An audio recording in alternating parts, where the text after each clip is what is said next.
And we begin tonight at 6 with the NBA Finals. Game 1 is Thursday night. This is going to be the Pacers' first appearance in the Finals in 25 years. They come into this matchup against the Thunder as heavy underdogs, but still they are undaunted. They're moving forward. They hit the practice court today before hitting a plane and heading out west. Rich Nye caught up with the team today before they departed and joins us now live tonight from the Fieldhouse. Hey there, Rich. Good evening. Of course, Scott and Anne-Marie, the crowd tonight is arriving to watch the Indiana Fever.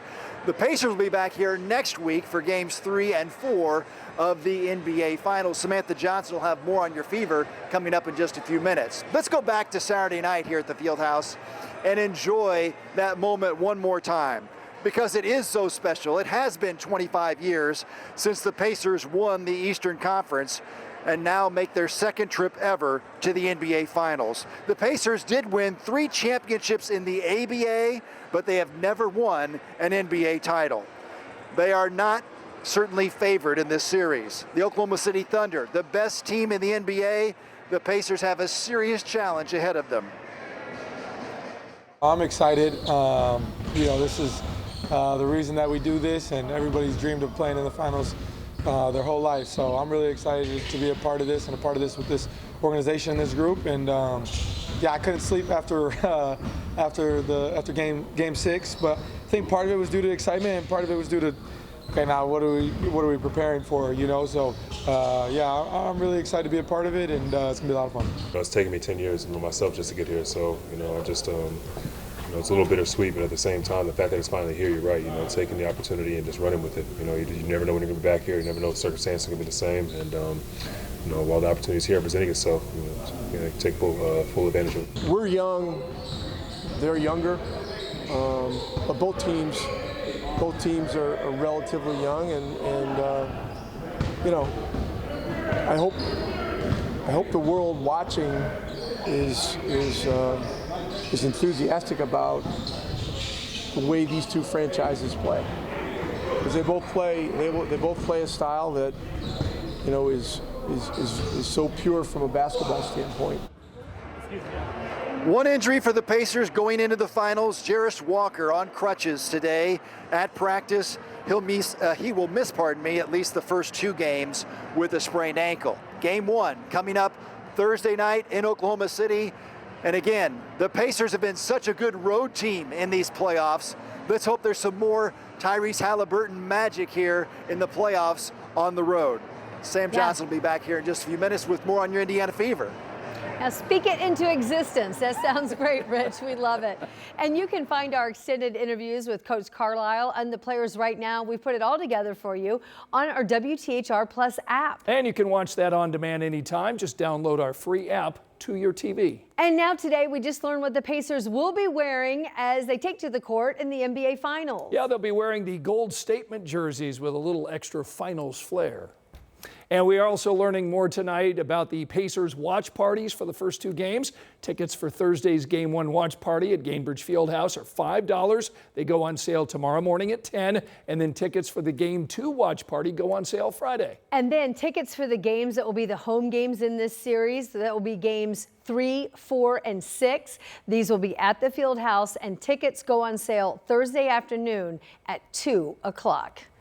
And they'll be expensive, Angie. They will, but such an exciting time. Hey, with the watch party, only $5. That's good. Yeah. Temperatures in the 80s right now. We're going to stay there over the next several hours, so a warm evening underway. We'll still be in the upper 70s at 10 o'clock tonight. Back into the middle and upper 80s for highs tomorrow. But come tomorrow afternoon and evening, storm chances do return, and we go back under that threat of severe weather. It's a low threat, 1 on our scale of 1 to 5. I'll have the timeline for you in the full forecast. All right, we'll see you in a little bit, Angela. Thanks. Tonight at 6, Governor Mike Braun is talking about his decision to replace 3 members of IU's Board of Trustees. This move comes after lawmakers gave Braun the power to name all 9 board members. Emily Longnecker talked to one of the ousted board members today. Vivian Winston, one of 3 now former board members, called her removal abrupt. Winston, whose 3-year term was set to expire in a matter of weeks, issued a statement saying her election to the board was, quote, the greatest honor of my life. While I was a trustee, I fought hard for what I feel to be in IU's best interest. I still have some deep concerns. Winston cited last year's vote of no confidence in IU's president, Pamela Whitten, and the decision to bring in Indiana State Police in response to student protests against the war in Gaza. She said after that, 80% of the faculty voted for Whitten to resign or be fired, but said the board did nothing. Quote, the lack of response to these events as well as frequent firings for trivial misdeeds have left a definite culture of fear among the faculty and staff. The governor's office has appointed 3 new board members, former ESPN anchor, now conservative media personality Sage Steele, along with anti-abortion lawyer James Bopp Jr. and attorney Brian Eagle. The governor also reappointed current board chair Quinn Buckner, who'd been in his 3rd term. Under the law, trustee members can't serve more than 3 terms. Clearly said it's not retroactive, so the fact that he is a new appointee, that's when it starts. And Quinn, to me, was someone that I think was aligned with President Whitten, wanting to do some things to take Indiana into a place that I think needs a little sprucing up across the board. Governor Braun said before he wasn't going to end board members' appointments early. Now the decision to reverse course. Mostly because the response was overwhelming for folks that wanted to become a trustee at IU. So I think you can read into that what you might. Indiana Democrats called the appointments a, quote, power grab by the governor to replace elected board members with, quote, political allies who will do his bidding. IU President Pamela Whitten issued a statement which said in part, quote, I look forward to working with our new trustees who join the board at a pivotal time of positive momentum for IU. At the Indiana State House, Emily Longnecker, 13 News. Right now, we're taking a live look inside the first community conversation that's hosted by Indianapolis Public Schools. The meetings are now in response to the recent legislative session, so this is the first of 4 conversations set to take place at schools throughout the month of June. The district says it hopes to use information gathered from meetings like this to help the leadership better address the needs of students and families. We have a crew there, and we'll bring you more about tonight's conversation on 13 News here at 11. Exciting news, all lanes lead to Indy again. Yes, it is official today. Indianapolis will host the next USA Swimming Olympic trials in temporary pools built at Lucas Oil Stadium in 2028. Swimming and city and sports leaders broke the news this morning. It was just last June that the athletes headed to Paris first had to qualify here in Indy. Those trials ran 9 days and were broadcast nightly on NBC. We had an Eiffel Tower, and we broke swimming competition attendance records and enrolled more than 50,000 kids and adults in swimming lessons statewide. All that put together made Indy pretty hard to turn down. When we consistently perform the way that this city does, how can you say no? So I think that we made it very difficult for anyone to say no. So that's the part I'm banking on, is that we just keep delivering time and time again. How can you possibly say no to this amazing city? Las Vegas, Minneapolis, and St. Louis also expressed interest in landing the event. So now the challenge is on for Indy to be bigger and better by June of 28 before the LA Olympic Games. Still to come, it is a summer camp focused on helping young men make better choices and empower themselves for success. We'll show you the message being shared with campers on day 1. Angela? Anne-Marie, rain and storm chances return tomorrow this time, and that threat continues through Friday. I'll have a look ahead.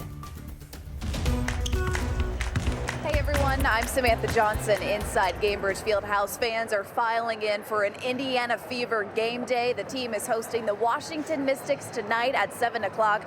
So here are 3 things to watch for in tonight's Fever Minute. First, learning from the mistakes, including the preseason. This is the 3rd time the Fever have played the Mystics, losing the last game by just 6 points. So you can guarantee this Indiana team has watched lots of film.